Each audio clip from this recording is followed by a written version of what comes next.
প্ৰথমে মই সংগীতাই আপোনালোক সকলোকে এটা নতুন ভিডিঅ'লৈ স্বাগতম জনালোঁ। আজি আপোনালোকৰ কাৰণে আটা আৰু সুজিৰে বনোৱা মালপোৱা ৰেচিপি এটা লৈ আহিছোঁ।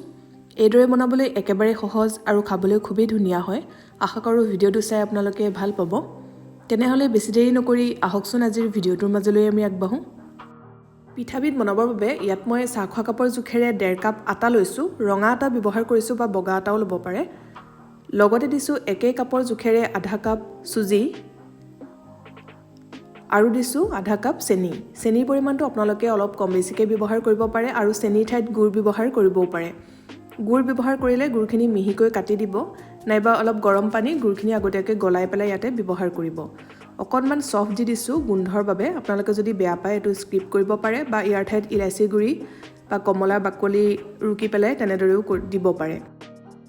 সামান্য পৰিমাণৰ নিমখ যোগ কৰি দিছোঁ টেষ্টটো বেলেঞ্চ হ'বৰ বাবে। এতিয়া গোটেই শুকান সামগ্ৰীখিনি এবাৰ ভালদৰে মিলাই ল'লোঁ আৰু এতিয়া অলপ অলপকৈ ইয়াত পানী বা গাখীৰ দি আমি মিশ্ৰণটো তৈয়াৰ কৰি ল'ম। পাৰিলে অলপ গাখীৰ যোগ কৰিব, তেতিয়া পিঠাটো বেছি কোমল হয়। এয়া মই 1 কাপ গাখীৰ দিছোঁ। ৰুম টেম্পাৰেচাৰ থকা গাখীৰে ব্যৱহাৰ কৰিছোঁ। এয়া মন কৰিছে মই গোটেই কাপ গাখীৰে ইয়াত ব্যৱহাৰ কৰিলোঁ, লগতে 1 কাপ পানীও দিছোঁ। পানীখিনিও নৰ্মেল পানীয়ে দিব, গৰম পানী দিব নালাগে। এতিয়া গোটেইখিনি ভালদৰে এনেকৈ মিলাই থাকিব। যিহেতু আটা আছে লগতে চুজিও আছে, সেইবাবে পানী বা গাখীৰ সোনকালে শুহি লয় বা অলপ বেছিকৈ লাগে। গতিকে আপোনালোকে এনেদৰে অলপ অলপকৈ দি পেলাই মিশ্ৰণটো বনাব। আমি পিঠাৰ মিশ্ৰণটো খুব বেছি ডাঠো কৰিব নালাগিব আৰু একেবাৰে পাতলো কৰিব নালাগিব। সেইবাবে গাখীৰ বা পানী কিমান লাগিব সেইটো সঠিককৈ ক'ব পৰা নাযাব। এয়া দেখিছে হুইক্সডালেৰে মই ভালদৰে এনেকৈ ফেটি আছোঁ। ইয়াত যাতে অকণো গোটা গোটা থাকি নাযায় সেইটো মন কৰিব, খুব ভালকৈ ফেটি ল'ব। মন কৰিছে মিশ্ৰণটো বনাওঁতে মোৰ 1 কাপ পানী আৰু 1 কাপ গাখীৰৰ প্ৰয়োজন হ'ল। আপোনালোকৰ হয়তো অকণমান কম বেছিকৈ লাগিব পাৰে আৰু ইয়াত আপোনালোকে যিকোনো এবিধ দি পেলাইও মিশ্ৰণটো বনাব পাৰে। কিন্তু যিহেতু ইয়াত আমি বেকিং পাউডাৰ বা ছ'ডা ব্যৱহাৰ কৰা নাই, সেইবাবে অকণমান গাখীৰ দিলে পিঠাকেইটা খাবলৈ বেছি কোমল হ'ব। এয়া মোৰ ভালদৰে ফেটি লোৱা হৈ গ'ল। এতিয়া মিশ্ৰণখিনি আমি প্ৰায় আধা ঘণ্টামানৰ কাৰণে এনেদৰে ঢাকি থৈ দিম। এইখিনি সময়তে চুজিখিনিও ফুলি উঠিব, লগতে চেনিখিনিও ধুনীয়াকৈ গলি যাব। এয়া মই মিশ্ৰণখিনি আধা ঘণ্টা ঢাকি থোৱাৰ পিছত আপোনালোকক দেখুৱাইছোঁ। মন কৰিছে মিশ্ৰণটো এনেধৰণৰ হ'ব লাগে, বৰ বেছি ডাঠো নহয় আৰু একেবাৰে পাতলো নহয়। কেকৰ মিশ্ৰণটো নিচিনা হ'লেই হ'ব। এয়া জোখটো চাগে ধৰিব পাৰিছেই। এতিয়া আকৌ এবাৰ ভালকৈ ফেটি ল'লোঁ। যদি এইখিনি সময়ত লাগে যে আপোনালোকৰ মিশ্ৰণটো বৰ বেছি ডাঠ হৈ আছে, তেতিয়া অকণমান পানী বা গাখীৰ দি পেলাই ইয়াৰ জোখটো মিলাই ল'ব পাৰিব।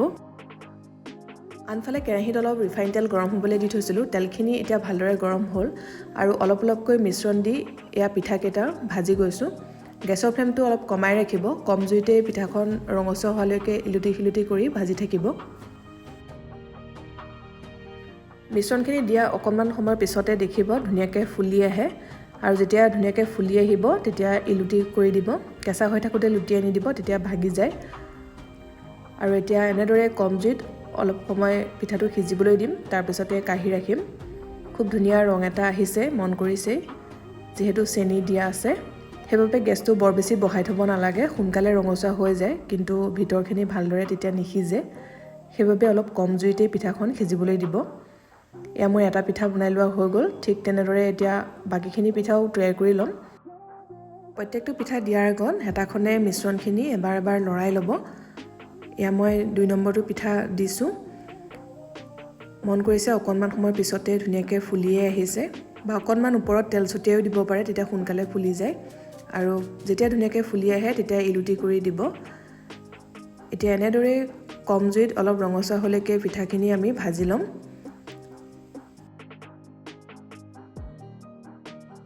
এয়া মোৰ গোটেইকেইটা পিঠা ভাজি লোৱা হৈ গ'ল। এতিয়া এটা পিঠা আপোনালোকক দেখুৱাইছোঁ। দেখি চাগে ধৰিব পাৰিছে কিমান কোমল হৈছে আৰু ভিতৰলৈকে ধুনীয়াকৈ সিজিছে।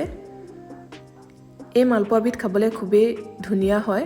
আপোনালোকে যদি এই পদ্ধতিৰে আগতে বনোৱা নাই, এবাৰ নিশ্চয় বনাই চাব আৰু কেনে পালে কমেণ্ট কৰি জনাব। এই মালপোৱাবিধ আপোনালোকে সৰু ল'ৰা ছোৱালী টিফিনতো দিব পাৰে, খাই খুবেই ভাল পাব, বা চাহৰ লগতো পৰিৱেশন কৰিব পাৰে।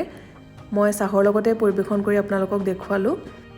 পিঠাখিনি সম্পূৰ্ণৰূপে ঠাণ্ডা হোৱাৰ পিছত টেমাত ভৰাই ৰাখিব 3 দিনমানলৈকে ভাল হৈ থাকে আশা কৰিছোঁ ৰেচিপিটো ভাল পালে যদি ভাল পালে ভিডিঅ'টো লাইক কৰিব লগতে শ্বেয়াৰ কৰি দিব যিসকলে চেনেলটো এতিয়ালৈকে ছাবস্ক্ৰাইব কৰা নাই ছাবস্ক্ৰাইব কৰি কাষতে থকা বেল আইকনটো প্ৰেছ কৰি অল কৰি ৰাখিব তেতিয়া আহিবলগীয়া ভিডিঅ' নটিফিকেশ্যনবোৰ আপুনি পাই থাকিব আকৌ লগ পাম নতুন ৰেচিপিৰ সৈতে ভিডিঅ'টো চোৱাৰ বাবে বহুত বহুত ধন্যবাদ